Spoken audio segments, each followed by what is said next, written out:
মায়ের কবরের পাশে বসে অঝরে কাঁদছে ছোট্ট শিশু সামিয়া। বুক ভরা কান্নায় বারবার ডেকে উঠছে, আম্মা আমাকে নিয়ে যান। এমনই এক হৃদয় বিদারক দৃশ্যের ভিডিও ছড়িয়ে পড়ে সামাজিক যোগাযোগ মাধ্যমে, আর তাতেই নাড়িয়ে দেয় মানুষের মন। শুরু হয় তীব্র আলোচনা সমালোচনা। কুমিল্লা প্রতিনিধি হুমায়ুন কবির জীবনের পাঠানো তথ্য ও ছবিতে ডেস্ক রিপোর্ট।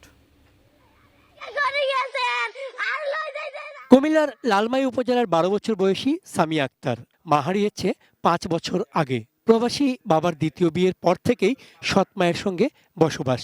অভিযোগ উঠেছে এই শিশুটি ও তার ছোট ভাই দীর্ঘদিন ধরে নির্যাতনের শিকার।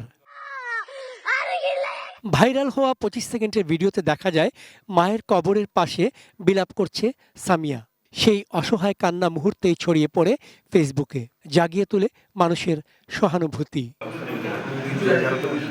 ঘটনার পরপরই নড়েচড়ে বসে প্রশাসন।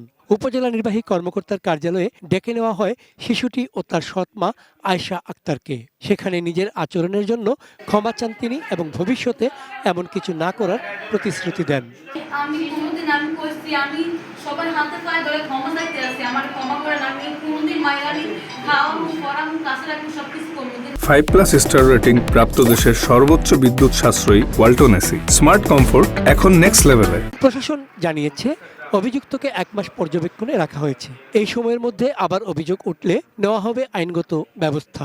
একই সঙ্গে শিশুটির নিরাপত্তা নিশ্চিত করতে নজরদারি চালু রাখা হয়েছে। ১ মাসের ভিতরে এই মেয়েদের দায় সঠিকভাবে পালন না করে, খাওয়া দাওয়া থেকে শুরু করে শাসনতা, আদরতা, স্কুল লেখাপড়া যদি না করো আমরা কিন্তু ব্যবস্থা নিতে হবে। প্রশাসনের এই দ্রুত পদক্ষেপ ইতিবাচক হিসেবে দেখছেন স্থানীয়রা।